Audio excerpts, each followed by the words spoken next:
Everyone, आज हम करने जा रहे हैं अपना न्यू टॉपिक जिसका नाम है parallelogram of vector addition.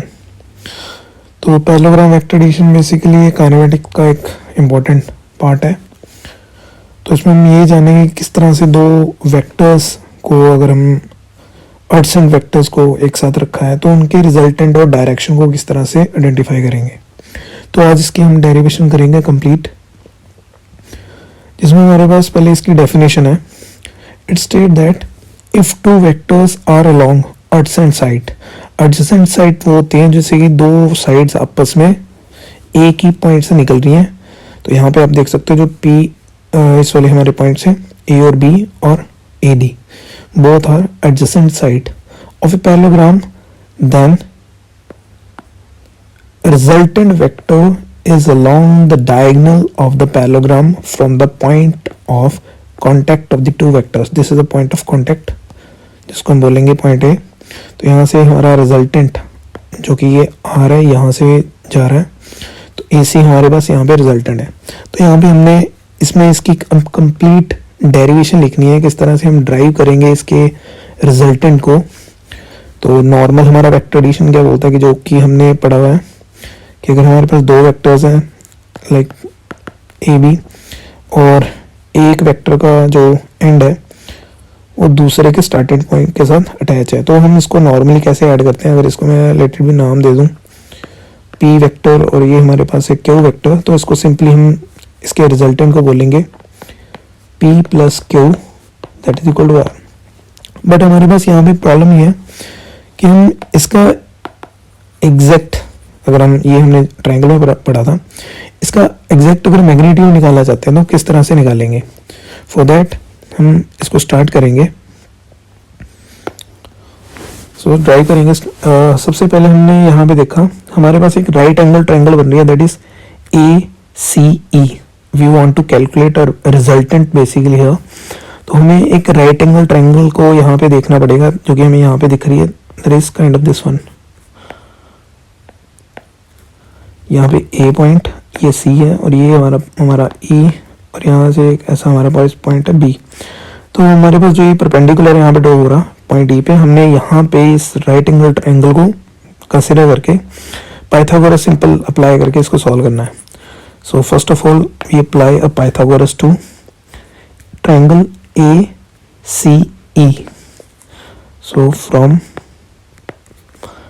Triangle A C E we have Pythagoras हम अप्लाई करेंगे। तो ए सी हमारे पास हाइपोटेनस है, इसका square that is equal to C E perpendicular का स्क्वायर प्लस ए ई ये हमारे पास बेस का स्क्वायर। तो उसको हमने भी नॉर्मल पाइथागोरस को अप्लाई करा है। अब यहाँ से क्योंकि हमने रिजल्टेंट निकालना है तो उसकी सारी वैल्यूज फिल करेंगे। तो साइड में इसकी मैं वैल्यूज लिख रहा हूँ। ए सी हमारे पास जो है that is R vector, A B हमारे पास है Q vector, and as you can see हमारे पास जो अननोन वैल्यूज हैं that is C E which is unknown here, B E that is also unknown. तो हमने इसको पहले बी ई और सी ई को कैलकुलेट करना है। तो थोड़ी हम यहाँ पे वैल्यूज फिल कर लेते हैं। सी ई अगर देखें तो सी ई एज इट इज रहेगा, तो ए सी की जगह ए सी को ऐसे लिख दिया, सी ई को भी फिलहाल ऐसे लिख देते हैं। ए ई अगर देखें तो this is the sum of the two points, two lengths A B and B E. तो इसको हम ऐसे लिख सकते हैं A B plus B E का स्क्वायर। तो यहाँ पे अगेन एक आइडेंटिटी है ए प्लस बी का होल स्क्वायर, वो आइडेंटिटी अप्लाई कर सकते हैं अगर हम यहीं पे अप्लाई करना चाहें। अदरवाइज हम पहले ये दो वैल्यूज जो हमारे पास अननोन है इनको पहले कैलकुलेट करेंगे, देन हम इसमें वैल्यू फिल कर सकते हैं। Give number one, equation number 1, and now we have to calculate the value of BE and CE. For this, first we will calculate the value that is here BE1। तो इसको हम देख सकते हैं एक छोटी सी ट्रायंगल है, राइट एंगल ट्रायंगल बन रही है यहाँ पे, तो हम सिंपली इसको ही कंसिडर करेंगे BE CE के लिए। तो क्या करना, हमने BCE ट्रायंगल को कंसिडर करा अगेन फ्रॉम ट्रायंगल BCE। हमारे पास राइट एंगल ट्रायंगल है, तो फिर से हमने यहाँ पे बट यहाँ पे हम पाइथागोरस अप्लाई नहीं करेंगे, पहले इसमें नोटेशन बताता हूँ। ये हमारे पास इसका हाइपोटेनस है, दिस इज पी। तो हम यहाँ पे ट्रिग्नोमेट्री आइडेंटिटी का अप्लाई करके वैल्यू को कैलकुलेट कर सकते हैं। लाइक हम सी ई कैलकुलेट करना चाहें तो हमें जो पता है वो खाली हमें एक एंगल पता है दैट इज थीटा, और एक हमें साइड पता है। तो जब भी हमारे पास ऐसा कोई केस आता है जिसमें हमें एक साइड पता हो और एक एंगल पता हो, तो सिंपली हमने करना क्या है, वहाँ पे हमने ट्रिग्नोमेट्री आइडेंटिटी अप्लाई करनी है।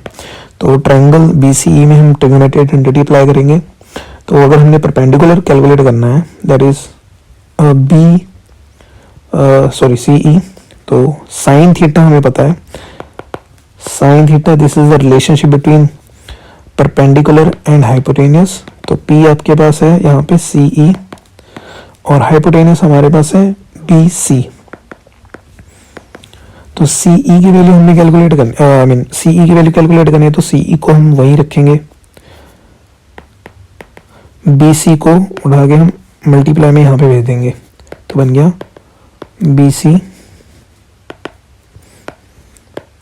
BC multiply sine theta. तो एज वी नो BC की जो वैल्यू है हमारे पास यहाँ पे P वेक्टर गिवन है, तो हम लिख लेंगे। तो हमारे पास यहाँ पे इनिशियली CE की वैल्यू कैलकुलेट हो चुकी है। So this is value of CE।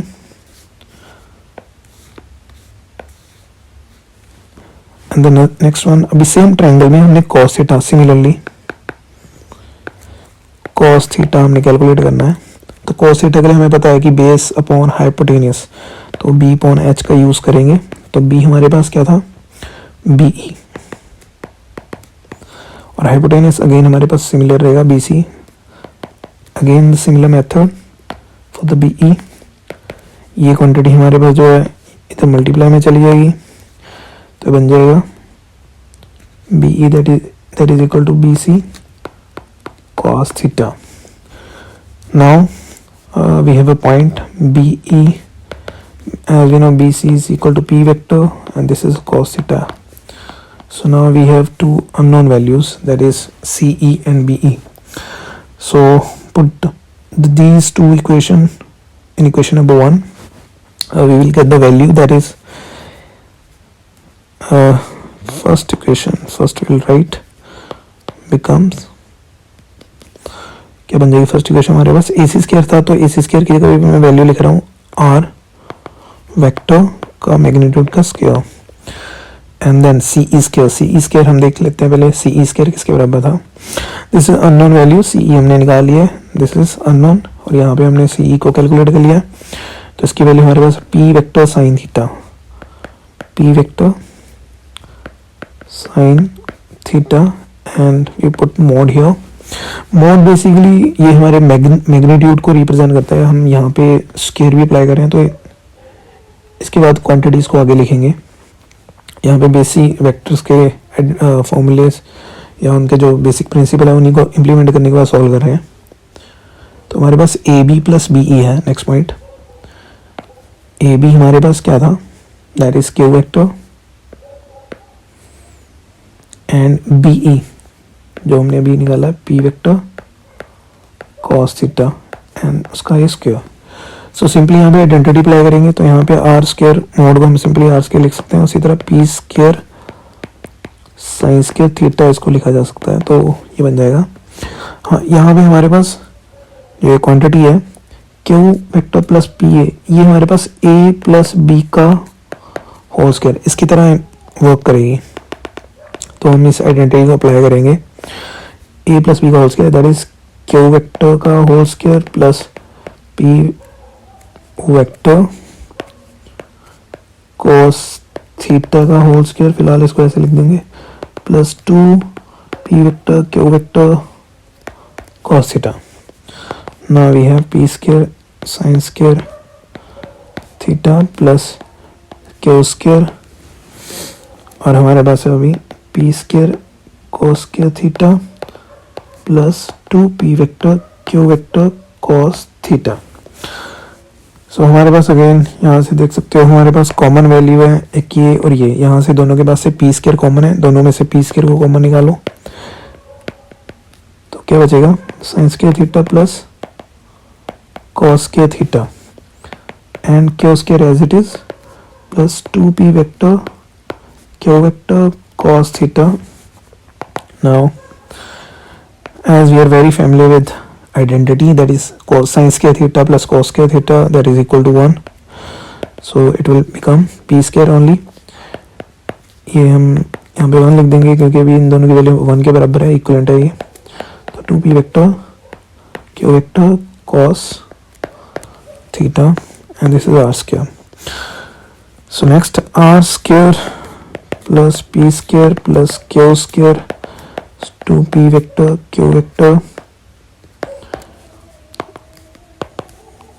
तो ये स्क्वायर दूसरी साइड जाएगा तो अंडर रूट बन जाएगा, तो p square plus q square plus 2p vector cos theta. So this is the value of the resultant that we were looking for. So now this is the resultant value. As you can see, एक normal mathematics का use करके ही हमने इसको solve करा है. तो next हमने यहाँ पे डायरेक्शन निकालनी है, सो इसको हम बताते हैं क्योंकि हमने रिजल्टेंट निकाला हुआ है. So this is basically resultant.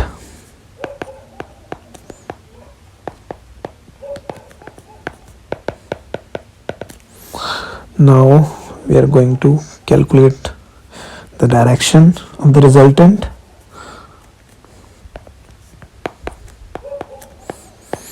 हमारे पास वेक्टर्स में हमेशा दो ही चीज़ें निकलेंगी, एक तो हमेशा रिजल्टेंट निकलेगा, एक डायरेक्शन. तो ये हमारे पास बड़ा ही कॉमन सा एक फॉर्मूला यूज़ करेंगे ट्रिग्नोमेट्री का. So I tell you what is that. Basically direction, क्योंकि हमें रिजल्टेंट की बतानी है, तो देखो यहाँ पे हमारे पास जो ये डायरेक्शन है, this is the direction that we are going to calculate now. So ये जो है ये बेस के साथ एंगल बीटा बना रही है, तो हमने बीटा को कैलकुलेट करना है. तो हमारे पास ये ऐसी कोई भी जो हम यहाँ पे ऐसे ट्रायंगल बना रहे हैं जिसमें हमारे पास नॉर्मल कोई अदर ट्रायंगल है जिसमें राइट एंगल ट्रायंगल नहीं है, तो उसमें डायरेक्शन कैलकुलेट करना इजी नहीं है. तो नॉर्मली हम इसको नहीं ऐसे कैलकुलेट कर सकते हैं, बट हमारे पास एक ट्रिग्नोमेट्री आइडेंटिटी इम्प्लीमेंट करके इस चीज़ को कैलकुलेट करा जा सकता है. तो ट्रिग्नोमेट्री आइडेंटिटी अप्लाई करना चाहते हैं तो वहाँ पर हमें राइट एंगल ट्रायंगल बनानी पड़ेगी. सो यहाँ पे हमने राइट एंगल ट्रायंगल पहले से बना रखी हुई है, तो हम क्या करेंगे, again from a triangle A C E, यहाँ से हम ट्रिग्नोमेट्री आइडेंटिटी अप्लाई करेंगे. तो हमने करना क्या है, परपेंडिकुलर ओवर बेस करना है, तो हमारे पास tan कैलकुलेट हो जाएगा. So it is a kind of slope, अगर आपको थोड़ा याद हो तो हम उसमें भी ऐसे कुछ कैलकुलेट करते हैं. हमारे पास है tan बीटा, तो हमने इसको कैलकुलेट करना है रिजल्टेंट को. तो ये परपेंडिकुलर और बेस का सिंपल हमने रेशियो लेनी है.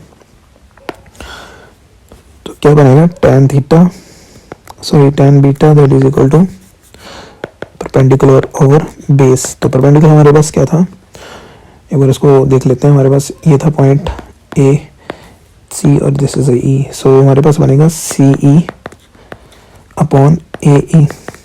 सो ए हमारे पास दो पॉइंट्स के कारण था, एक बी था यहाँ पे पॉइंट, तो ये बन जाएगा ए बी और B E. C E upon A हमारे पास है sum of A B plus B E. तो जो हमारे पास सी ई पॉइंट है वो हमने अभी कैलकुलेट करा था, उसको दोबारा देख लेते हैं. जो हमारे पास ये वाला पॉइंट था सी ई, तो सी ई हमने कैलकुलेट करा था, there was P sine theta. इसको मैं नोटेट करते हैं यहाँ पे, this is the P sine theta और it was P cos theta. तो हमारे पास जो परपेंडिकुलर है वो है हमारे पास पी साइन थीटा और P cos theta. This is the P sine theta और ये P cos theta and it was the q vector. तो ये हमारे पास क्या बन गया, सी ई हमारे पास बना p sin theta, A B हमारे पास है q, ये ऐसे चला रहेगा हमारे पास, एंड बी ई हमारे पास क्या है, base that is p cos theta. तो ये हमारे पास कंप्लीट एक मैथमेटिकल रिलेशन बन गया. अभी क्योंकि हमने यहाँ से एंगल कैलकुलेट करना है तो एंगल इज बीटा हियर, तो हम बीटा को यहाँ से कैलकुलेट करेंगे तो बीटा क्या बनेगा, तो tan को अगर मैं दूसरी साइड लेता हूँ that will turn to inverse function that will behave like p vector sin theta upon q vector plus p vector cos थीटा. So this is our final relation for the resultant of direction of the resultant, that is b vector. तो हमारे पास यहाँ पे कुछ cases बन सकते हैं, लाइक अगर आप देख पा रहे हो तो हमारे पास हमने स्टार्टिंग में ही दो एडजेसेंट वेक्टर्स को कंसीडर करा था, तो उन्हीं के बेसिस पे यहाँ पे हमारे पास कुछ केसेस बिल्ड हो सकते हैं. तो मैं पहले आइडिया देता हूँ कि हमारे पास ये केसेस हैं क्या और ये केसेस क्यों पढ़ रहे हैं, वाई. तो पहले हमारे पास है कि ये हमारे पास अगर वेक्टर है जो भी हमने स्टार्ट में कंसीडर करा that is p vector and there was a adjacent vector there was a q vector. अगर यहाँ पे देखो तो इन दोनों की रिजल्टेंट जो है वो इस डायरेक्शन में जा रही है. तो ये कुछ आप ऐसे कंसीडर कर सकते हो कि हमारे पास कोई बर्ड है, अगर वो अपने विंग्स को, इसके ये विंग्स है, इसका फ्रंट व्यू है, डायग्राम कुछ ज़्यादा सुंदर है, तो ये अपने विंग्स को क्या करेगा, डाउनवर्ड डायरेक्शन में क्या करेगा, प्रोपेल करेगा, फोर्स डाउनवर्ड डायरेक्शन लगाया, बट इसको रिजल्टेंट अपवर्ड में मिलेगा. तो देख सकते हो ये बेसिकली टू एडजेसेंट साइड्स हैं जिसका रिजल्टेंट अपवर्ड डायरेक्शन में है. तो ये हमारे पास इसकी एक बड़ी बेसिक सी एप्लीकेशन है. तो इसी तरह ये अलग अलग डायरेक्शंस हैं. यहाँ पे तो हमने एक कॉमन चीज़ कंसिडर करी, बट यहाँ पे वेक्टर्स की हमारे पास कंडीशन बन रही है, अलग अलग केसेस बन रहे हैं कि हमारे पास एक वेक्टर इधर है और मान लो दूसरा वेक्टर इधर है, तो दोनों के बीच में देखो 180 डिग्री का एंगल बन रहा है. तो यानी कि हमारे पास जो थीटा है, सो पॉइंट यहाँ पे जो रिमेंबर होना चाहिए कि यहाँ पे हमने p वेक्टर और q वेक्टर के बीच में एंगल लिया है, दिस इज द थीटा. ये हमारे पास बीटा नहीं है, बीटा बेसिकली रिजल्टेंट जो बेस के साथ एंगल बनाता है वो है. और इसी तरह हमारे पास ये और भी केस बन सकते हैं यहाँ पे कि हमारे पास p वेक्टर भी इसी डायरेक्शन में और q वेक्टर भी सेम डायरेक्शन में. तो उस केस में हमारे पास जो एंगल थीटा बनेगा that will be 0 degree. In similar manner हमारे पास अगर p वेक्टर इधर है और q वेक्टर परपेंडिकुलर में है, तो गैस कर सकते हो हमारे पास एंगल परपेंडिकुलर मीन्स कि 90 डिग्री. तो दीज आर दी 3 केसेस जो कि हमें यहाँ पे डिस्कस करने हैं. सो फर्स्ट केस जो हम कंसिडर करेंगे, हम ये मानेंगे हमारे पास जो वेक्टर्स हैं वो पैरेलल है when both vectors are parallel.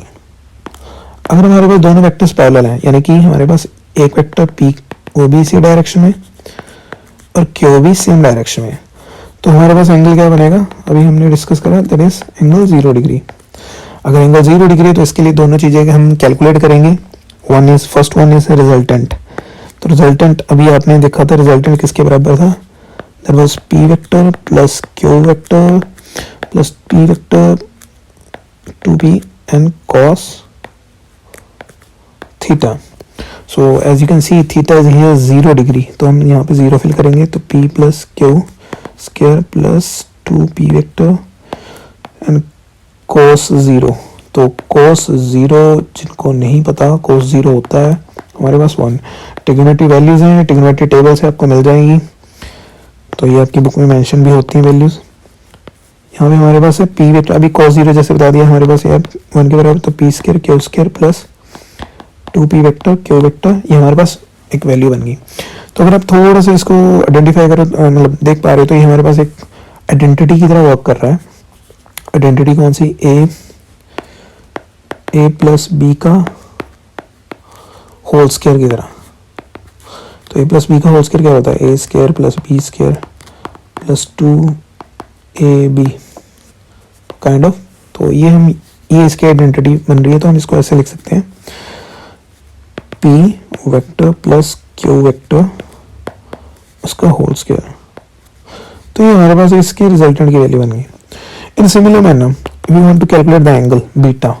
तो बीटा हमारे पास क्या बनेगा, रिजल्टेंट एंगल. सो हमें पता है p sine theta, this is very interesting now, p sine theta and q vector plus p cos theta. As we have angle is 0 degree, तो हमें पता है साइन 0 जैसे मैंने बोला सभी के लिए हमारे पास वैल्यूज होती हैं, तो साइन 0 होता है 0 के बराबर। तो ऊपर ही हमारे पास आंसर 0 बन रहा है, तो हमें नीचे लिखने की वैल्यू ज़रूरत नहीं है, तो फिर भी अगर लिख देते हैं तो हमारे पास ये फाइनल रिजल्ट 0 बनेगा। Something upon 0, something which is over 0, numerator में 0 हो तो हमारे पास पूरा रिजल्ट ही 0 रहता है। और अगर हमारे पास डिनोमिनेटर में 0 चले जाए तो वो इन्फिनिटी बन जाता है, तो यहाँ पे इन्फिनिटी का केस नहीं है। चलो any how the next part हमारे पास जो केस नंबर 2 बनेगा, केस नंबर 2, तो केस नंबर 2 हमारे पास है कि अगर हमारे पास दोनों vector if both vectors are mutually perpendicular, अगर दोनों वेक्टर्स आपस में क्या हो, परपेंडिकुलर हो, तो परपेंडिकुलर मतलब एंगल हमारे पास 90 डिग्री बन रहा है दोनों वेक्टर्स के बीच में।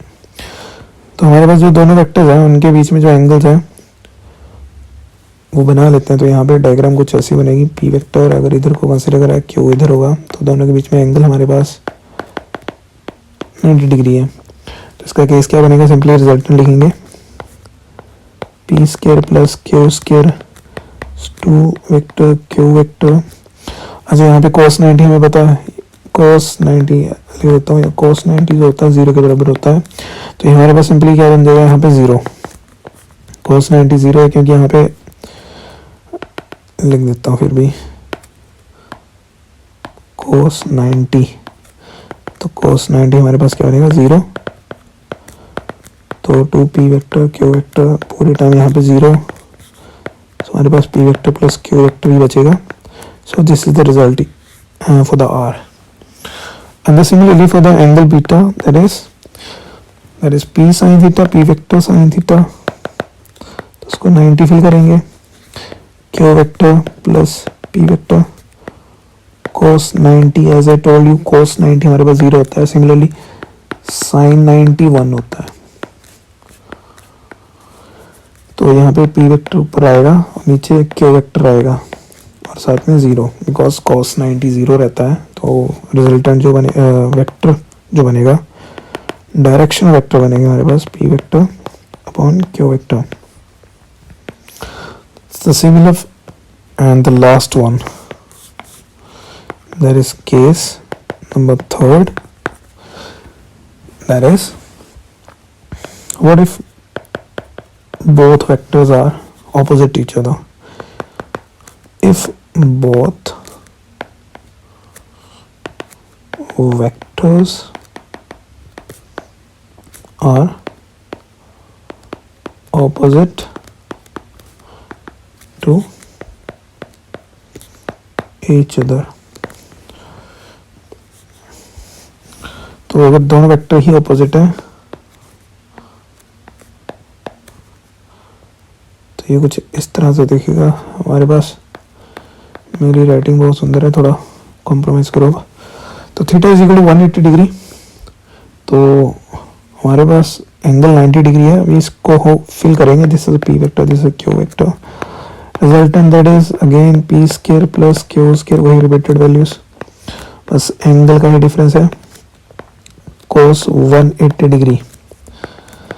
सो अगर ये आपको नहीं पता तो cos 180 डिग्री होता है -1, so P square plus Q square plus 2p vector and q vector and -1। So समझ आ रहा होगा, यहाँ पे हमारे पास आइडेंटिटी बन जाएगी 2p vector q vector. So it is kind of a minus b का whole square, p square, wait यहाँ पे हमने कुछ ऊपर प्रॉब्लम करी थी, वे डिड यहाँ पे हमने यहाँ पे अंडर रूट था और ये स्क्वायर अंडर रूट से कैंसिल हो जाएगा, r is equal to p plus q vector, resultant चले गए। इसको लिख लेना है, यहाँ पे अंडर रूट हम डालना भूल गए थे, तो यहाँ पे हमारे पास है p square plus q and again यहाँ पे माइनस आएगा का whole square, square will cut with under root and turn to p minus q. Okay, so this is are the values for the resultant too. तो यहाँ पे हमने resultant की value निकाल दी। सिमिलरली हम एंगल की वैल्यू भी यहाँ पे निकाल लेंगे, beta that is equal to sine p vector sine, जैसे हमारे पास कोस की वैल्यू इतनी थी तो उसी तरह साइन 180 की वैल्यू 0 होगी यहाँ पे। P B vector that equal P vector sine theta और Q vector plus P vector sine theta. B vector P vector यहाँ भी वैल्यू अभी मैंने बताया साइन थीटा जो है यहाँ पे 180 फिल करेंगे तो ये हमारे पास 0 आ जाएगा। क्यू वेक्टर प्लस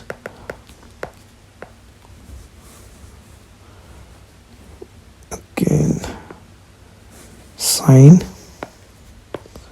यहाँ कोस है, cos 180 that is p vector sine 180 that is -1। Complete लिखने जो नहीं है, -1 कोस का है, इसका आंसर 0 आएगा। Sine 0 that is plus P vector -1। So ऊपर हमारा आंसर 0 है तो बाकी निकालने की जरूरत नहीं, answer will turn to 0। So these are the resultant. So यहाँ पे हमारे पास 3 अलग अलग केसेस हमने कैलकुलेट करे हैं। It was a complete derivation for calculating the resultant and the direction of the resultant by using the parallelogram vector addition. Thank you.